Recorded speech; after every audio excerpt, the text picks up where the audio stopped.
Hello YouTube and welcome back to the zone where we're going to do pretty much both parts in one here, ladies and gentlemen, because this is anime and the otaku on Down the Rabbit Hole. And the last time, guys, I think the last time I actually sat down and watched anime at all was like nearly 5 years ago, just before I was to like start my final year of sixth form.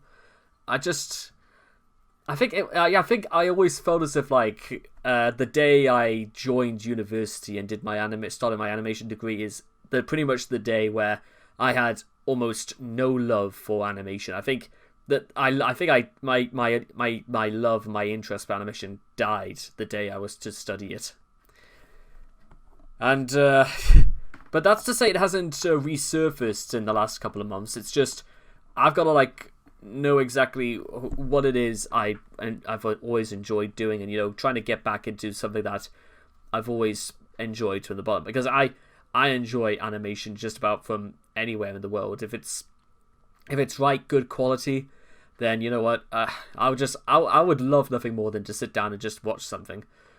But I think, you know what, considering my hiatus is coming up shortly, maybe this will give me an opportunity, because I've sort of wanted to come to a decision about what exactly my future was going to be in terms of like making videos, or what it is I wanted to do and make it a little bit more full-time. Because if I was to like do these sort of videos, well, actually make videos of my own, and just get some good feedback and whatnot, then maybe that will be different. It's just I've got to properly plan out what exactly I'm going to be doing for my year off. So hopefully, let's see, maybe a history lesson about anime and the otaku will help us sort of like maybe we'll be able to discover and resurrect a bit of love I once had for this art form. So with all that being said and done, if you guys want to check out the original video for yourselves, links to both videos will be in the description down below. So let's begin. Anime and the otaku in 3, 2, 1, and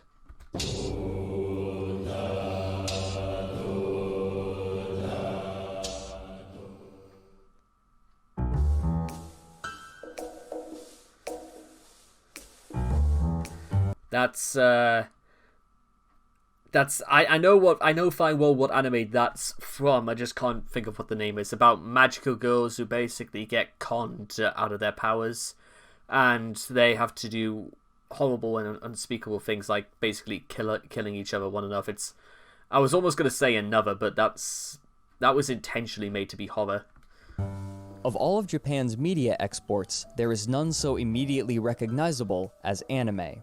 The name itself is a shortening of the English word animation, though the moniker of anime implies a certain artistic style and a set of traits. Humans are drawn particularly stylized. Eyes are either large or are simply lines traced across the face. Mouths are drawn wide, and bodily expressions are dynamic and exaggerated. Thin characters are often extremely lithe, while a muscular character may be depicted as absurdly chiseled. Backgrounds and objects, however, are done with a more realistic style, creating a strong dichotomy. Though there are dozens of other style choices typical of anime that And this is Nichijou. May or may not be used, there is one that stays more consistent. Where most other animation styles are created at 24 frames per second, anime is animated at half or less than half of this rate, sometimes dipping as low as 6 frames per second for background animations. This style of animation has its own particular subculture associated with it as well, known as otaku, and their fanaticism is legendary. So who are these people? Hang on, that's Bleach I see has got on the top there. I'm trying to like figure out if I can recognize. I think some of these are meant to be like Sailor Moon. Some of these are meant to be some other magical girl. That's obviously meant to be K-On. I'm not entirely sure this is meant to be like Bunny. This is just meant to be someone in a Bunny Girl outfit, because that's not Rascal. That's not meant to be Rascal. I'm pretty sure that's something different. That's meant to be oh god, what was the not Heartbeat. It's meant to be God, oh my, what was that one? It was shit, I can't even remember. I was actually trying to look whether... Yeah, these are pretty much all Bleach. And how did their favorite style of animation come to be? To answer this, one must look all the way back to Japan during World War II, as well as its relationship to America. Uh-oh.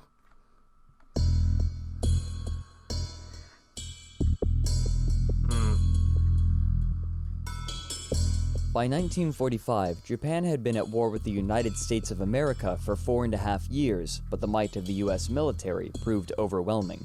Originally, Emperor Hirohito and his government had sought to secure more of the Pacific by dispensing with America's presence, but for the last 2 years of the war, the Japanese had suffered nothing but defeats, until all that was left were the 4 islands of Japan. Wasn't it something to do with, like, invading forces in China was sort of, like, reduce their military personnel significantly because Japan was almost... Wasn't it like there were, it was some... Wasn't it, like, meant to be, like, some sort of, like, railway where they were trying to, like...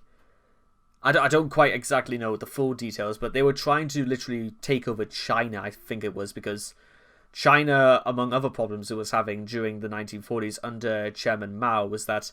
Was it something that there were horrible plagues and famines going on in, not so much in like the Thai like the Region S areas of China, and not just in like places like the Himalayas, because, well, naturally you would hardly suspect communal life to exist nearly 10,000 feet above sea level, but in, well, basically in the country. That's what I was trying to like think of. Never mind that. It was somebody asking me a question about water. But anyway, I'm getting sidetracked, but I'm pretty sure I'm just trying to like make connections in my mind as to why Japan's forces were fleeting. And I do remember parts of my history classes about where they were trying to invade China and just stuff like that, basically. Japan. Victory was a hopeless fantasy, and so Hirohito demanded every last man, woman, and child in Japan fight against the invaders and increase the American casualties as much as possible. The intention was to demoralize the Americans out of an invasion and force a more limited surrender, preferably one that left the sovereignty of Hirohito intact. Tentative to charge headlong into the Japanese heartland, the Americans began firebombing cities where most of the manufacturing for the Japanese military occurred. Japanese buildings were remarkably flammable, and the destruction caused by these bombing campaigns was immense. On top of this, the American Navy had almost entirely destroyed Japan's merchant fleet, wiping out sea-based supply lines. Even with no hope of victory, the Japanese would not surrender, in part due to pride. Japan had never lost a war to a foreign nation on its own turf before. Then, the unthinkable happened. On August 6, 1945, America dropped the first atomic bomb on Japan in the city of Hiroshima, destroying over 2/3 of the city. Over 70,000 people were killed by the blast and ensuing fire. Even still, Emperor Hirohito and his generals refused to yield, believing that more bombs were outside of the capacity of America. Yeah, but at this point, this just seems like futility at this point. Why on earth Hirohito... Why did it even take to this point where Hirohito just... He could have basically... I mean, who's to say that, the US were not going to drop the bomb anyway on Japan anyway if they had surrendered sooner, because, well... And I don't know if like the US at this particular time in history, the US was still... I don't know whether it's because like the US was still at the war with the Japanese, but what was supposed to have happened if the Americans decided to drop the bomb, let's say in the middle of Berlin? That probably could have led to a lot more fatalities and casualties because, well, among things, because of Japan's geographical location, it's largely surrounded by ocean, aside from a few smaller islands. Basically, if you drop an atomic bomb almost in pretty much like northwestern Europe, you're going to contaminate cities, if not almost the entirety of Germany for many years. You would almost like make Germany almost completely inhabitable, which you could argue would have been maybe a faster road to victory, but I think like Hitler's forces were already starting to basically act as surrender, and the Allies were starting to like move in anyway. At least for some time longer. 3 days later, on August 9th, the Americans dropped a second bomb on Nagasaki, where over 35,000 people were killed immediately. Only then did Hirohito declare a surrender, hoping to barter for his continued reign. This attempt failed.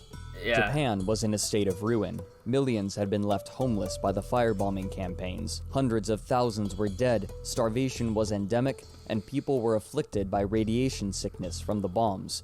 What's more, the economy of the country had literally sunk with the entire merchant fleet, and the government was destroyed and American occupation was established. Japan's territory outside of the 4 main islands was invaded and secured by Stalin's forces and claimed for Russia. In a more subjective sense, the Japanese people had lost a large portion of their identity, replaced with images of desolation and despair. In particular, the nuclear bomb had suddenly become a complicated symbol of destruction, pain, and subjugation.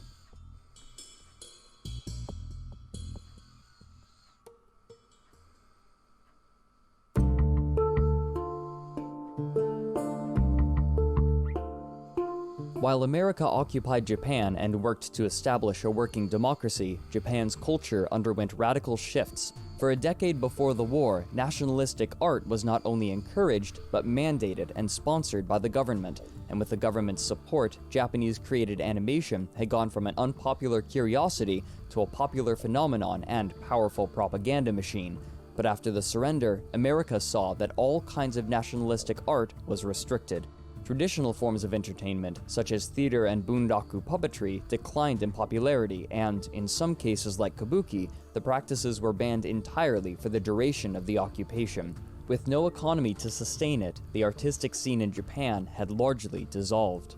However, there was one Japanese storytelling tradition that saw a surge in popularity: the kamishibai, which, when translated, means paper plays. These plays featured a small paper stage which could be fitted on the back of a bicycle, and upon this stage, the narrator would use small cards on the ends of sticks with illustrations of characters to play out stories intended to enthrall and inspire children.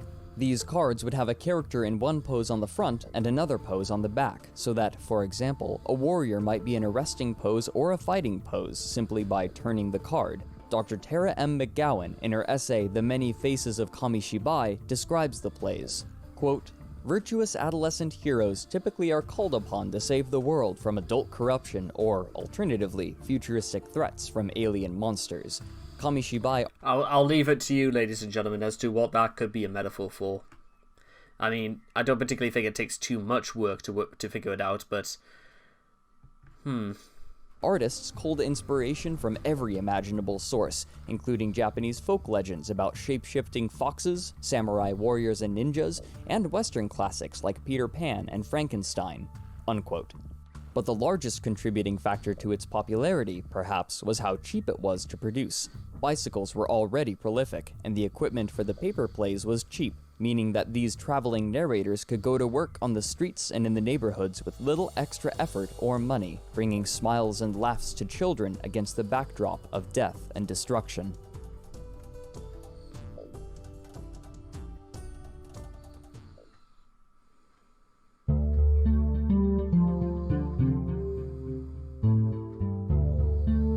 But these kamishibai weren't the only entertainment in Japan after the war. Culture and art was spreading to Japan from America in part through the occupying soldiers, and one of the most popular imports was the animation work of Disney Studios. Disney was already a popular phenomenon in Japan before the war, partially because it was cheaper to import animation from America rather than produce any in Japan, which had few experts. Disney's influences, down to the racist caricatures, can even be seen in Japanese animation produced during World War II.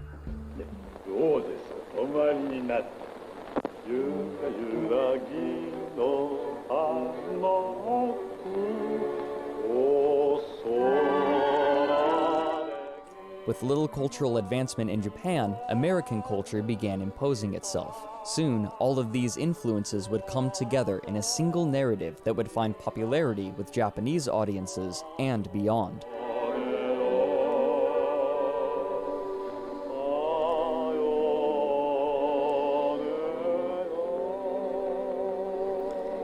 There is a strange sort of like Disney look about all of this, almost as if like this little ladybug girl here was sort of like rotoscoped from a live action actor, like they would do in Snow White. I'm just gonna continue with it, but I've literally just I've had a surge through my brain. I've just had an idea.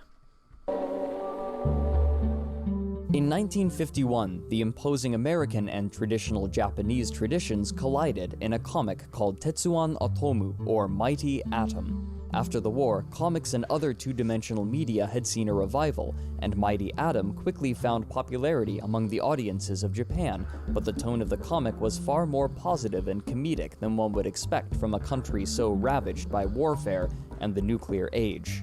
The eponymous main character is a robot created in the likeness of a young boy who died in an automatic car accident. The boy's father, the leader of a research institution, went mad with grief and poured all of the institute's resources into creating a lifelike robot. This robot then decides he wants to become a hero, helping and protecting all of humanity and robot kind. This comedic style was a common feature of the media landscape. Historians often suggest that this was a way to escape the horrifying. You could almost argue this is almost like Spider-Man before Spider-Man, or even a strange amalgamation of both Spider-Man and Superman, of somebody who died, well, as a result of tragedy, but nothing that was overtly his fault. This is obviously meant to be Astro Boy for those who don't quite know. And I'm just trying to figure the back of my mind about something about.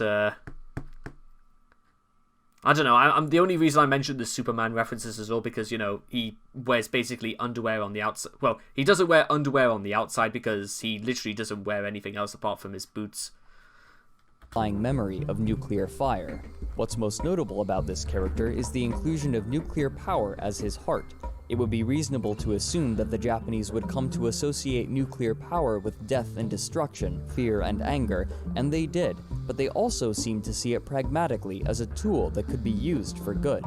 This comic was done in a comic strip style known as manga, which resembled in many ways the rounded caricatures of Disney cartoons from the West. These manga were typically light-hearted and told humorous stories of everyday life. I think that was meant to be like Kimba the White Lion, which, for those who don't quite know this, I think that was meant to be like some sort of like controversy in the 90s that Disney were ripping off Kimba, and I don't think anything technically transpired out of that sort of claim, but it raised eyebrows and stuff like that. But I think it's very... Even the way this is sort of like laid out looks like an early 40s Mickey Mouse comic book. This sort of format, even if you see like the beginnings of their short films, they would have this style done this way. But it's fascinating that whether or not this is because that other art styles were starting to come around, or whether or not the works of Walt Disney were becoming so popular and being exported to Japan anyway. Because I'm thinking about it, like, what did they say this date was? Was this like 51 or something like that? Probably Cinderella, which was like the latest movie that Walt Disney had made at that point. Even if that had just only reached Japan at that point, there was still at least like another 6, possibly even 7 handmade films already. Like, I'm trying to think on the top of my head: Snow White, Pinocchio, Fantasia could be another one there. Dumbo. God, what was the film that came after Dumbo? Alice in Wonderland. No, Peter Pan. Alice in Wonderland. There could be a whole bunch of examples. Even the shorter films as well.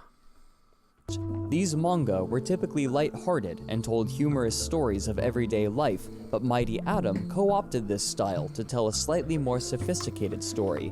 It was so popular that Dark Horse Comics acquired the license to Mighty Atom and translated it for American audiences, localizing it as most Americans know it today: Astro Boy.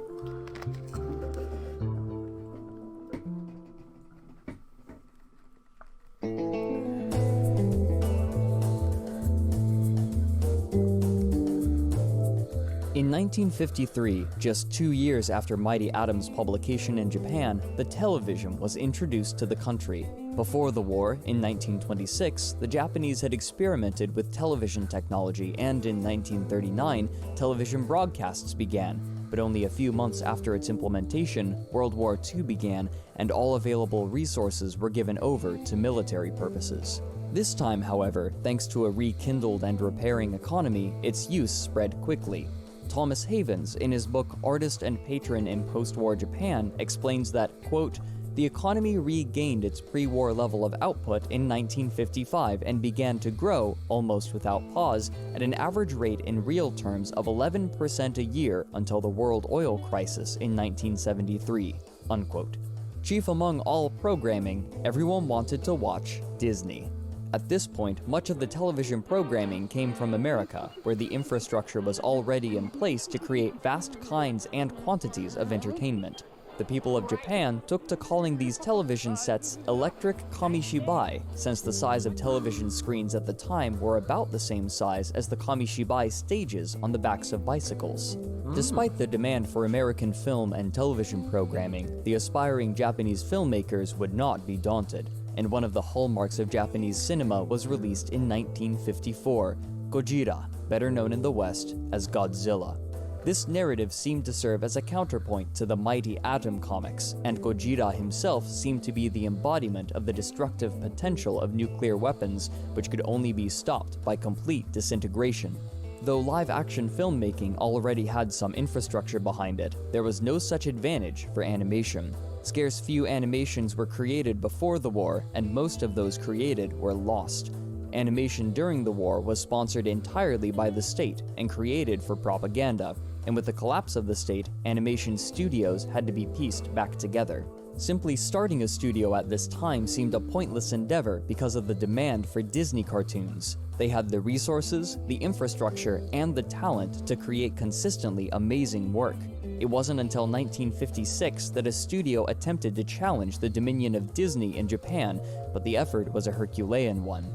Toei Co. was a Japanese film studio whose goals were lofty, announcing from the beginning the desire to become, quote, the Disney of the East. Their first work would be a massive undertaking, utilizing celluloid animation tools, the same kinds of tools used by Disney to craft gorgeous, intricate scenes.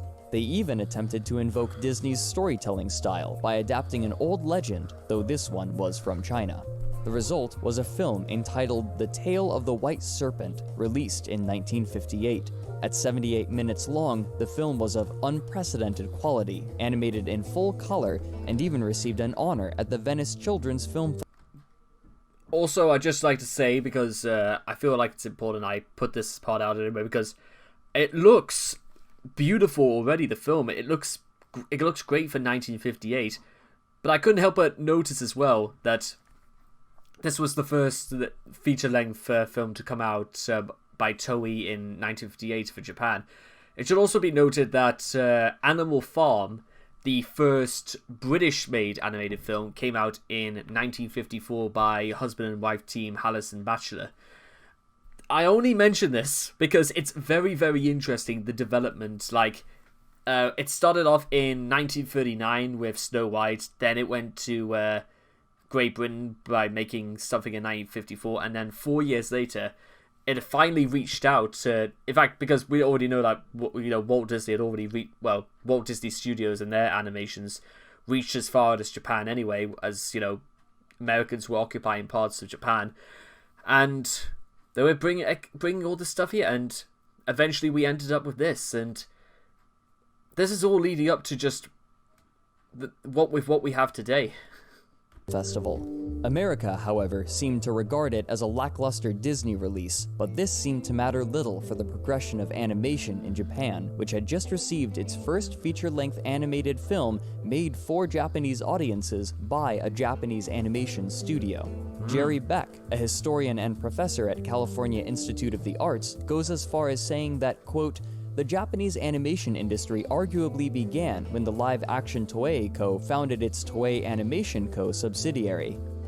It wasn't long until animation made the move from movie screens to television screens. In 1963, the first fully animated television shows were released, and the lineup featured a familiar face, Mighty Atom. To animate it, manga artists were pulled from their usual line of work, and to cut costs, the series used a style called limited animation, where frame rates are much lower, often lower than half, of the standard 24 frames per second. Along with this, the animators would often use the same frame of animation for many frames in a row, sliding it across the screen to suggest movement. Mouth animations were also very limited, and sometimes a speaking character was denoted simply by having their mouth remain open. Still, the show enchanted its audiences, and quickly this television version of Mighty Atom became a hit.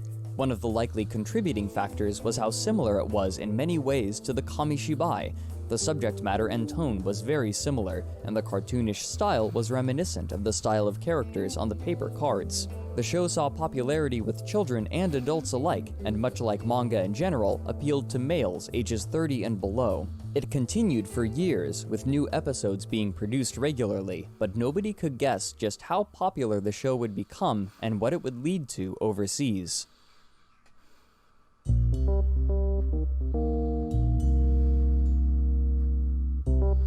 Later that year, Mighty Atom was discovered by an American film executive. Fred Ladd, in his book Astro Boy and Anime Come to the Americas, describes that fateful moment. Quote, "At the time, NBC had a representative in Tokyo who was sitting in his hotel room one day watching TV when, suddenly, he saw a new cartoon character performing incredible feats of strength, incredible even by cartoon standards. The rep thought, what the heck is that? He didn't recognize the little robot character with the funny hat and rockets in his boots. Since there was no TV animation coming from Japan in those days, he thought that, because of its extremely limited animation, the new show must be something out of Hanna-Barbera Studios in Hollywood." Unquote. That's just too funny for words. And there's quite a lot about Hanna-Barbera's history that I do know. Is like, Hanna-Barbera Studios was so notorious for being so cheap. And bearing in mind, I know this is this came out in 63, but remember, Scooby-Doo did not come out until 1969, and the difference between those two shows is so stark that I think it would have benefited Hanna-Barbera so much that if they just made Scooby-Doo black and white, they might have saved so much money. And maybe, actually, you know, the more I think about it, I'm not even sure if that's even the best idea in the world. But just, wow. After some negotiation, a deal was struck, and Mighty Atom found its way onto American airwaves, adopting the name Astro Boy from the localized manga. The show quickly gained traction and popularity. For the first time, instead of a popular piece of media moving from America to Japan, it was the other way around. In all, the show had a 3-year run with a total of 193 original episodes. Though manga and anime began as a style of media directed chiefly towards young males, it quickly saw experimentation with other audiences. Shows like Sally the Witch pushed the style to young women, while late-night shows were created for more adult audiences. This manga style came to be known for its implementation on the page as well as on the screen, and it was found appealing not just in Japan, but abroad as well, and eventually found its way into every corner of the globe, even South Africa. Different anime discovered popularity in different places, and the reasons for certain shows and movies' popularity wasn't always immediately evident. But it wasn't until the late 1960s and 70s that anime saw the foundation laid for it to become a true global juggernaut. During the 60s, manga's popularity was increasing along with the disposable income of its audience, and it was around this time that one of the foundational manga publications would begin printing. Weekly Shonen Jump began in 1968, the word shonen meaning boy. Predictably, these manga were aimed at boys ages 18 and below, and were typically full of action-packed stories.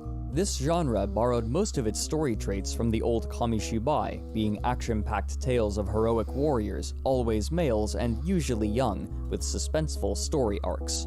Also similar to the Kamishibai, they would draw from nearly any source, and many of the same stories told in the paper theater were put on the pages of manga with fantastical embellishments and exciting combat. Science fiction was a favorite topic. But manga also began to expand to incorporate women in their audience as well, and to this end, another style was created that developed at the same time, shoujo, which translates approximately to girl as a counterpart to shonen. While shonen featured mostly male casts of characters, shoujo would chiefly feature women in the leading roles. Tales of deep, emotional romance and magical girls dominated this style, and were usually written and drawn by women. Up to this point, any girl-oriented manga had typically been drawn by men. Eventually, publishing companies specifically focusing on shoujo manga would appear, such as Clamp. Over time, the manga style moved farther and farther away from Disney's style, and took... Yeah, I'm not gonna lie, I'm not entirely sure Sailor Moon's eyes is supposed to be like, this eye looks slightly bigger than the other one, and I don't know whether the mouth is supposed to be that close to the way the nose ends, or whether or not it's like the nose, like the very end of the nose here, it sort of like stretches a little bit further out, or something like that. But you know, I'll give him an A for effort. On a character of its own, becoming distinctly Japanese with fewer bulbous, rounded lines and more defined, realistic bodies. But the fastest growing medium for this style of art was the television series, which was quickly overtaking feature-length anime movies. Of note was the show Heidi, Girl of the Alps, released in 1974, which stood out amidst its contemporaries as distinctly different from either shonen or shoujo. Instead, it was targeted at very young children. It focuses on the daily life of a child named Heidi living with her family in the Swiss Alps.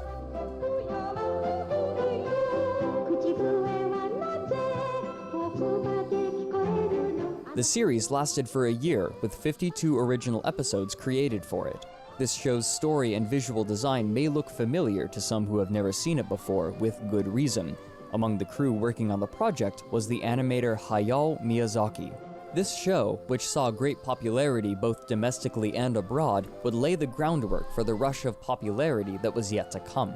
Back in Japan, however, a decentralized phenomenon would soon begin that nobody could have predicted, and soon it would become intrinsically intertwined with this newly popular style and, eventually, guide it.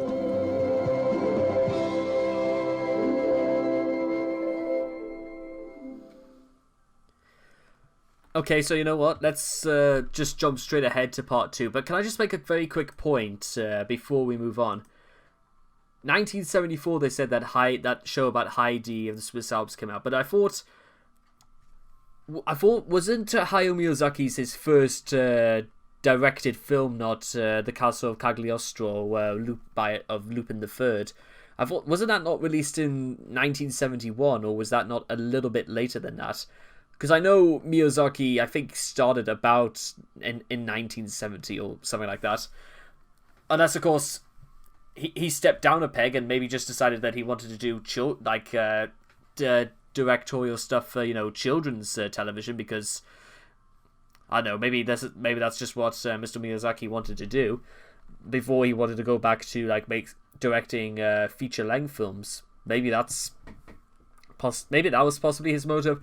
I can't necessarily say what it was he wanted, but that's from what I can remember. So let's get started with part 2. But wow, it's just been taught. This is great, guys. I'm enjoying myself, and I hope you guys are enjoying it as well.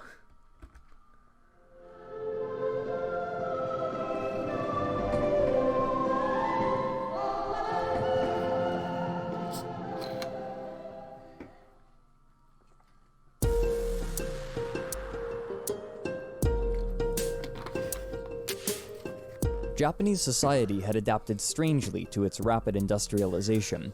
A strong collectivism pervaded the culture, and the concept of the salaryman was normalized, where a working man would work at a single company for all of his life. Companies became almost like families, and those within a company would watch out for one another and spend much of their time together both on and off the clock.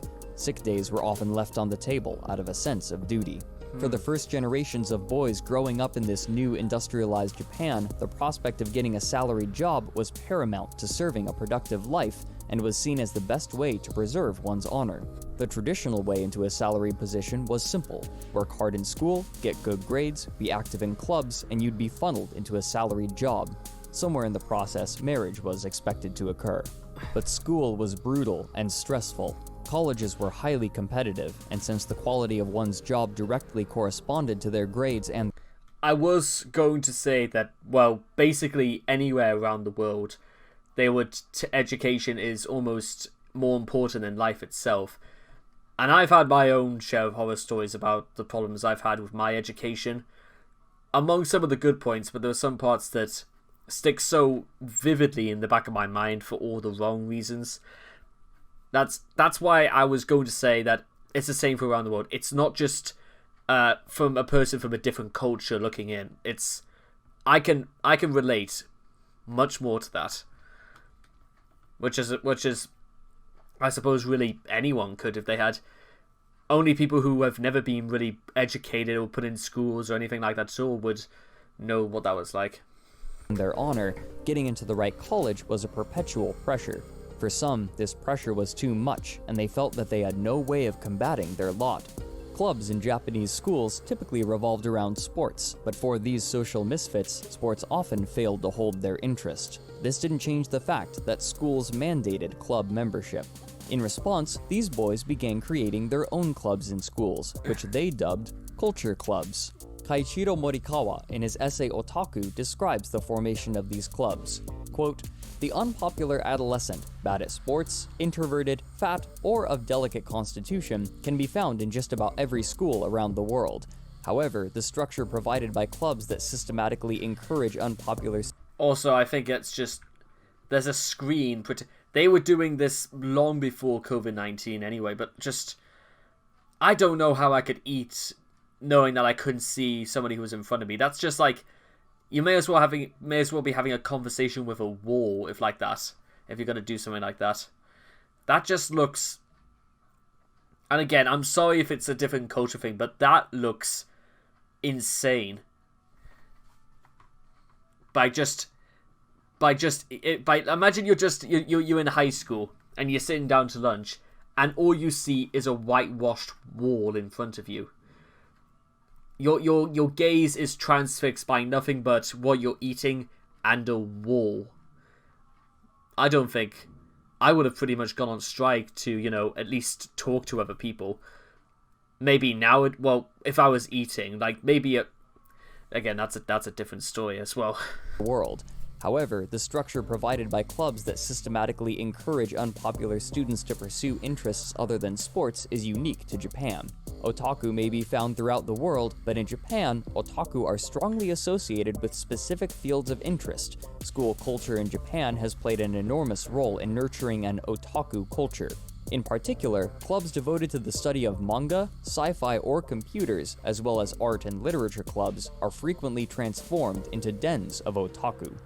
With unpopular students outwardly showing an obsession with manga and anime in particular, the majority of youth who had once enjoyed these styles halted their consumption, seeing it as a medium that only nerds enjoyed. Over the course of just a few years, the majority of the market for anime had become this niche male nerd culture. Morikawa goes on to state the belief that Gundam may have been the anime that had the most influence over this transfer of popularity, as the main character was a socially awkward boy who learns to pilot a gigantic robot and thus earn reputation and honor. The wanton spending by these hyper-focused nerds turned out to be a large revenue stream, and the anime and manga markets began shifting to accommodate the tastes of these young people. Over the course of the 80s, new subgenres of anime and manga were created, each one designed to appeal to a different kind of fan. The number of subgenres is vast and spans the traditional definitions of comedy, drama, horror, and the like, but there is also a massive list of other genres that scarcely exist in any other form of media.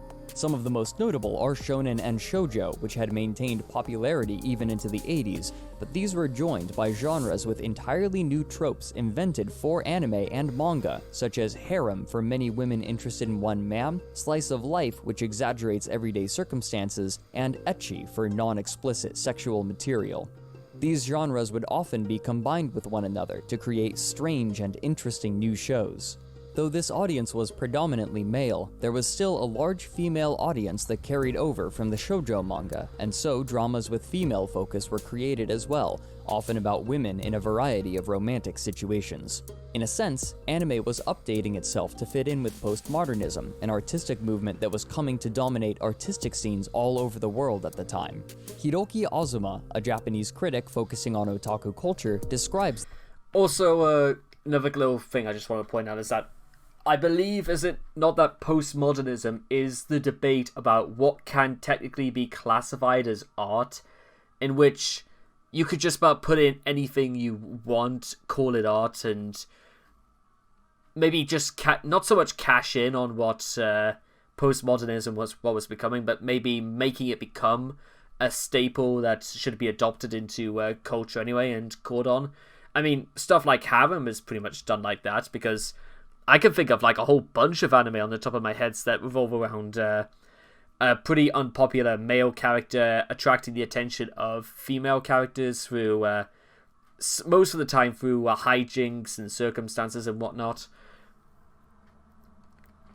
But that's interesting that it's suiting to accommodate the market, which is pretty much how I'd imagine what it is. Like, if the audiences want to see an anime in which, one guy gets to choose between, let's say, 10 girls which he can have sex with, then there's going to be out there somebody somewhere making it for that particular audience, because of what they said. There were people who straight up couldn't handle the pressure and sought out to basically this great sort of pastime that was becoming an industry within an industry. And hopefully they're not going to start talking about hentai anytime soon, because, well, that's an entirely it's not really that separate an industry, but it's within the industry, but it's something that, apart from the people that work on stuff like that, would want to be associated with.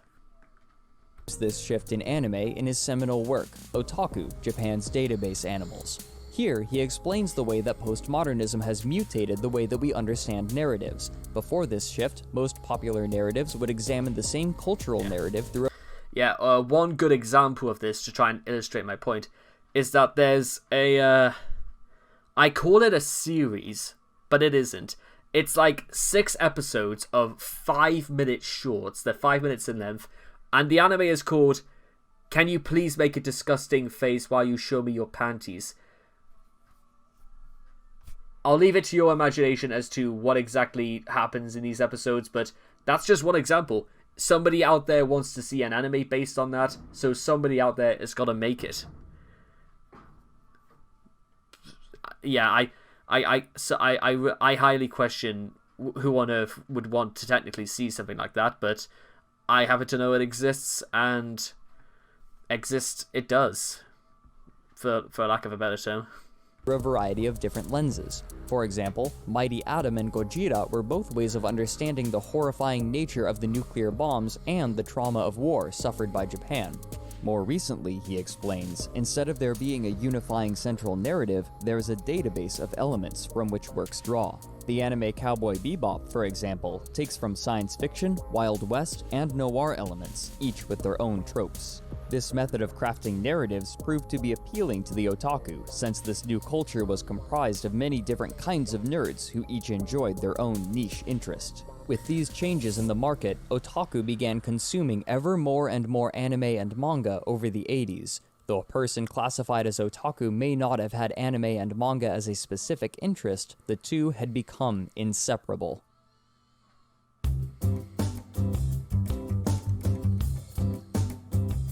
Even as anime was becoming a niche market in Japan, it was attracting a more widespread audience overseas. While television shows remained the most popular distribution method for anime, America was opening up to the idea of anime movies, a popular...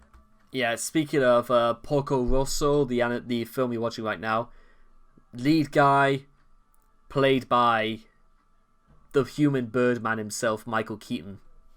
So we've had... So in Michael Keaton's career, he's played Batman, he's played the Vulture, he's played a weird amalgamation of the two in Birdman, and he's also playing a flying pig.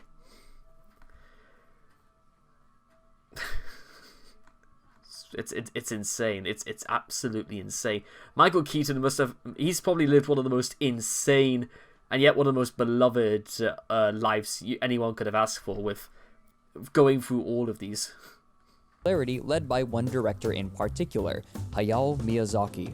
In 1984, he directed the film Nausicaa of the Valley of the Wind, which was received extremely positively in Japan and prompted him to found his own animation studio, which he named Studio Ghibli, where he continued to produce well-reviewed and high-grossing anime films. Producers in America began clamoring to dub these movies from Japanese to English and distribute them. Though it was relatively rare for foreign films to appear in American theaters, Studio Ghibli's works became a common sight, and they continued to release films in the 80s to excited audiences taken by this foreign animation style. Other anime shows and movies were gaining cult followings in America as well, with films such as the critically acclaimed Akira. Even so, animation in America was seen as a children's medium, so while some accepted it, others brushed it off. This can especially be seen in the original localization for Nausicaa, where much of the story and complicated subject matter was removed for the sake of marketing towards a younger audience. 1,000 years from now, the time for hope is running out as the forces of evil are everywhere.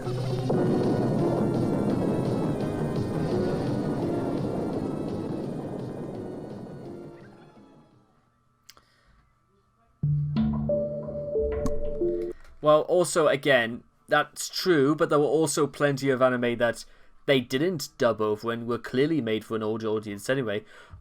I think there was like one, I don't think it was like I don't quite remember what the name of this film was, but it was basically the life of, I think, meant to be someone who was revisiting her old village in the mountains. It's not Moonlight Actress or whatever that was called. It was something very different. I wish I could tell you exactly what it was, but I knew that the film itself, I think, was made like in 94 or 95 or something like that. And it never had like an English dub, but it was... There were obviously exceptions to the rule, and maybe it was because it was never released outside of the East. That's probably why, but oh well. Back in Japan, the same process that had created the otaku had also created an even more extreme group of people. Young men especially had been targeted by the older generation of salarymen for decades as the cause of social degradation, chiding them for not following in their footsteps and becoming salarymen themselves. What many of these men didn't understand was that, in Japan, the economic situation was changing, and obtaining a salaried position had become extremely difficult and rare. Those who jumped from job to job were seen as not having real work, no better than being unemployed and, therefore, a drain on society. On top of this, Japan was on the brink of an economic recession. Japanese banks had been giving out more and more risky loans which went unrepaid, and eventually, when Japan's central bank attempted to cover up the issue, it caused the debt bubble to burst in the beginning of the 90s, destroying the old, consistent Japanese style of management for those new entrants to the workforce. The culture seemed unable to accommodate these young men, and the ones who faced the brunt of the criticism were often the eldest boys who had the most demands placed upon them by their parents. More and more young men caved under this heavy societal pressure, and for some, it became so great that they felt paralyzed and stopped leaving the home for any reason. In Japan, it's common for young people to live with their parents for extended periods. Often, women won't leave until they marry, and men sometimes never leave at all. This phenomenon was different, however. Rather than searching for work, these young men would often simply indulge in media all day. Despite this sedentary behavior, Japanese parents usually wouldn't even consider kicking their children out of their house, and so these boys lived there, unable or refusing to move. There is a term in the West for these young men, an acronym spelled NEET, or NEET, meaning not in education, employment, or training. These young men in Japan, however, were given a new name, hikikomori. The lives of these hikikomori were characterized by a powerful hopelessness and depression. Though these young men, and occasionally women, were not the chief consumers of anime, they were a significant source of income for producers, and so they were targeted more and more by the industry. These changes in tone and subject matter were appreciated by more than just the hikikomori. many young men and women were suffering from the intense pressure of school and the demands of the entrance exams, which dictated either a pass or a fail. To deal with this stress, these young people would often limit their social interaction, romantic or otherwise, in favor of studying, growing the number of people categorized as otaku and further increasing the target audience for anime. As the 90s dragged into the 2000s, the economic recession in Japan continued, and so too did the dismantling of the salaryman ideal, unable to keep up with the globalized economy which demanded mobility.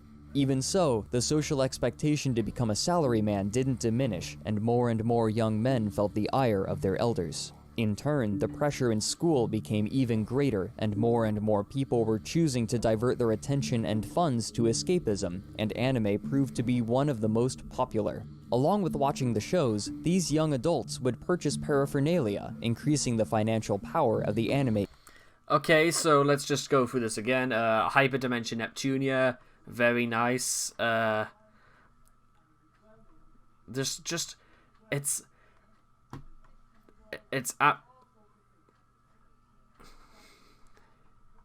mean, to be fair, if I had a setup exactly like this, I probably wouldn't leave either. Although, to be honest, having like a full poster of K-On, maybe not, but some of the Gundam figurines look pretty cool, and some of the Lucky Star stuff. And I don't quite remember what the long blue head girls are meant to be. These all look pretty cool. I wish I was lying, but they're not. Well, I'm not. They all look pretty cool. Industry. Also, Marvel Capcom 3. I've never actually played those sort of games, but they look pretty cool. But these fans' interest went beyond this. In Tokyo, the Akihabara district has become famous for its vast array of attractions and vendors catering to otaku culture, especially lovers of personal computers and anime. In this district, maid cafes can be found, with waitresses dressed up as maids from anime who cater to otaku.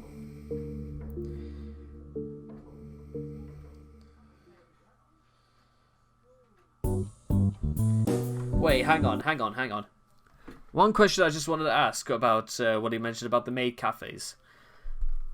Is it that the maid cafes are catering to the otaku, or is it the otaku catering to the maid cafes?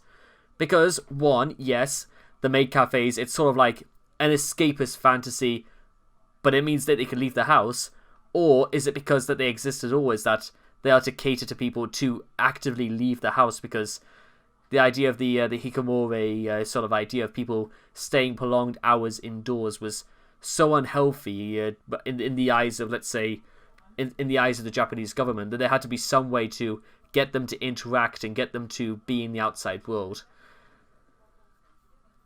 I don't quite know if technically the Japanese government is meant to be responsible for stuff like that. Although technically, when you think about it, it really should be, because this is the lives of their own people. But I think that's just, or maybe it just could be people, trying to, see a gap in the market, which they could get otaku to come out and socialize. It's interesting. It's really, we don't really have that. The closest thing I could technically think to we get something like maid cafes is like cat cafes or dog cafes, where people who are dog owners or cat owners or stuff like that get to do stuff like that. That's just on the top of my head. The West in the 90s and 2000s, however, saw a different audience for anime growing. Despite the adult themes of many anime movies released in America, the style was never able to distance itself and distinguish itself from child-focused Western animation, to the point that many simply called them Japanese cartoons. Ding dong, dear strongman. What would you look like as a Japanese cartoon? And what would it be about? James? Though there were very few anime targeted directly at children, they were some of the only ones that were adapted for American audiences. Shows True. like Pokemon and Yu-Gi-Oh! Received special attention from producers, especially because of the way they fit the Western model of children's animation. Children's animation in America and the UK especially were produced at a loss, since these shows weren't created for their own sake, but instead were created to market lines of toys, such as sad but true. It was just like that. Anybody living in the UK who wants to get a great example of this is that the only time they would ever put Yu-Gi-Oh on, ever in the UK when I was growing up, would be 6:30, Nicktoons, Monday to Friday. That would be the only time they would ever put Yu-Gi-Oh on. And if you missed one episode, you would have to like wait nearly maybe a year and a half till you could see that episode again. I remember even when they started like putting Yu-Gi-Oh! GX on in the UK for the first time, you would have to make sure you have to be in the right spot just to make sure you can get to watch it, because goodness knows when you would be able to see it again. It was bad, but that's pretty much when I discovered to like just watch stuff on the internet anyway, so that was pretty much the end of that problem. Transformers, and G.I. Joe. These children's anime, similarly, were used to sell trading cards and plastic action figures. Most other anime only saw limited releases in America, if any at all, since producers didn't think it would be worth the cost to create localized versions. Despite this, a small body of people in America had developed a strong interest in anime, in some cases as strong as the otaku in Japan, and their fanaticism would find a home on the World Wide Web, which had only recently become widely available. Some enterprising anime-loving multilinguists would create what are known as fan subs, where a single person or small team of people would perform translation work themselves, providing subtitles for shows and releasing the videos online through a video streaming service, a download, or a torrent for free.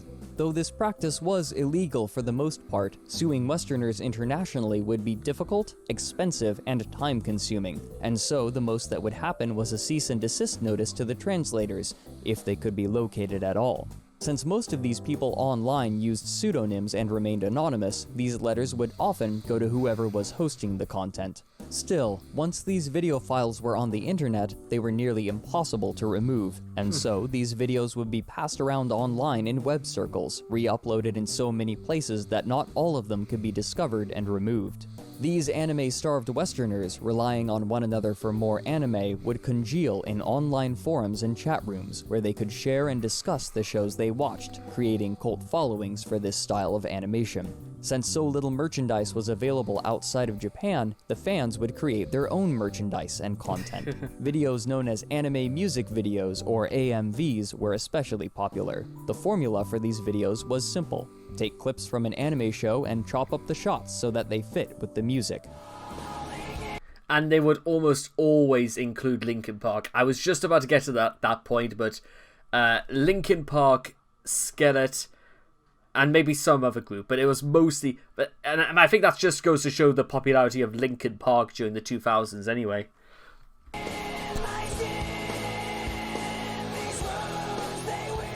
With the popularity of anime nurtured by these small online communities, they began organizing larger events, which they called anime conventions, where large numbers of people would gather to discuss shows and meet with other like-minded individuals.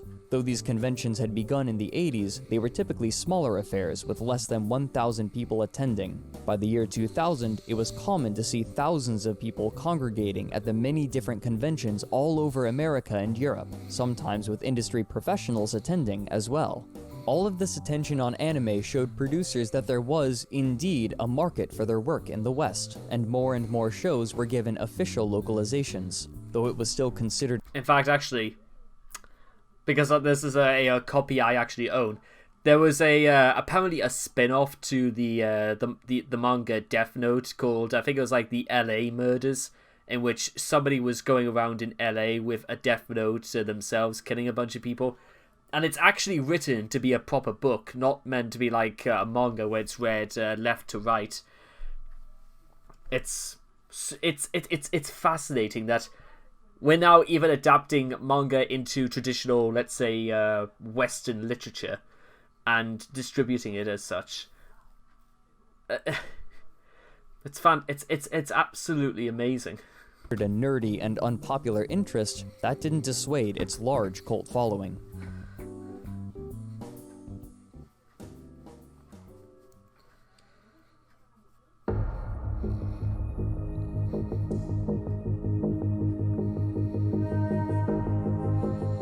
Japan, the rise of otaku culture had coincided with a rise in the number of hikikomori.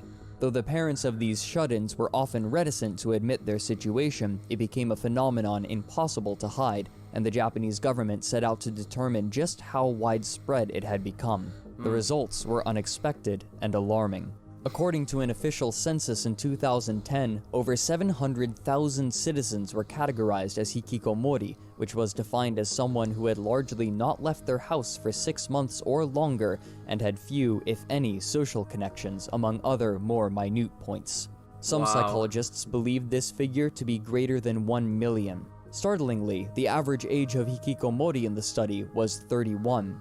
The state began instituting programs to reintegrate these people back into society, while universities began focusing their efforts toward understanding how something so strange had come about.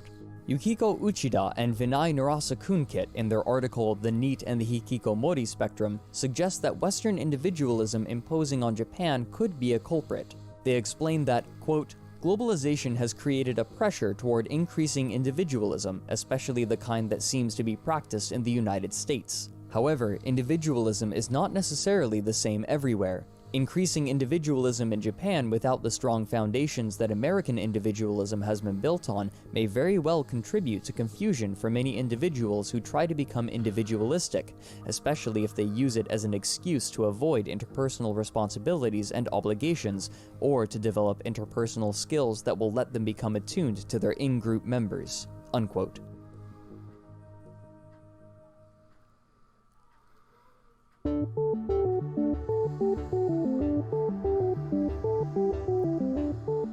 Despite the prevalence of hikikomori, their existence seemed not to tarnish the name of otaku, and in fact, the otaku were becoming more culturally visible, especially as their spending power increased. Most of the otaku in the 80s had been teenagers or young adults in their 20s, and as time passed, they found themselves with the money to fund their hobbies, and so many of these otaku were finding themselves in positions of power.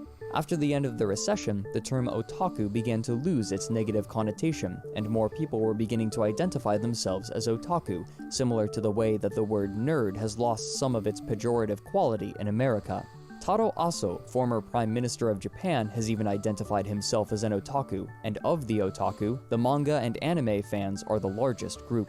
In 2005, it was estimated that, as a whole, the otaku were worth 2 trillion yen, or almost 18 billion US dollars. At the same time, anime culture was growing and changing. During the 2000s, a name was given to the most common anime aesthetic: moe.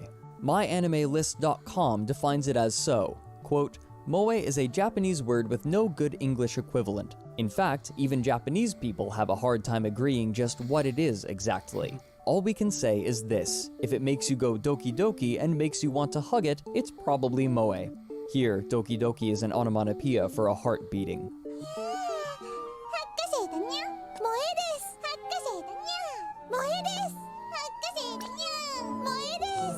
The word moe is often used as an adjective.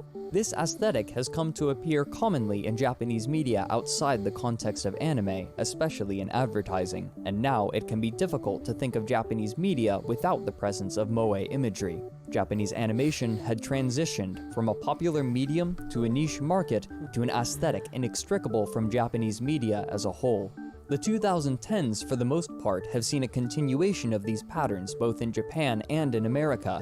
More kinds of shows are being produced, the viewership is increasing, and conventions are only rising in attendance, while more are being organized all the time in both Japan and abroad, while Akihabara continues to chug along. Anime still has a very strong association with nerd culture, but more and more, people on the outside are looking in and finding shows and films that they enjoy. Though the going was and still is sometimes rough for this style of animation, one thing is clear: anime is here to stay. Absolutely.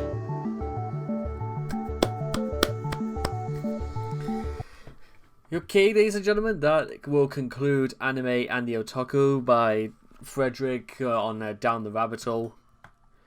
I'll just, you know what, we've been here for a while, so I'm going to end this video off with this. I'm gonna start rewatching anime again, guys. That whole video has like reignited something. there's something about there's something that's been happening over the last few days with me that's started something that I cannot describe what it is, but it's something that's happening to me, happening to my body, something that's happening to my mind, my brain, my soul. I don't even really like using the word soul all that much, but something's happening, guys, and now that it's happening, I can't stop it from happening. I can't describe what it's endorphins, definitely, but it's not the way it was before. That's why I need to, like, half of this hiatus has got to be figuring about exactly what has caused these endorphins, these changes to happen. But then I've got to figure out exactly what's going to be happening. So I might possibly make a follow-up to this video. Like, I might not, but I've enjoyed the hell out of that. That was so well put together, and just think about that, from death and destruction to an $18 billion industry, as it were. You just can't argue with stuff like that. No way. So anyway, I hope you guys have enjoyed Anime and the Otaku, courtesy of Down the Rabbit Hole. Please make sure to leave your thoughts and comments in the comment section down below. Let me know what you guys thought of the both parts yourselves. And I hope to see you guys again in the next reaction video. Take care. Bye bye for now.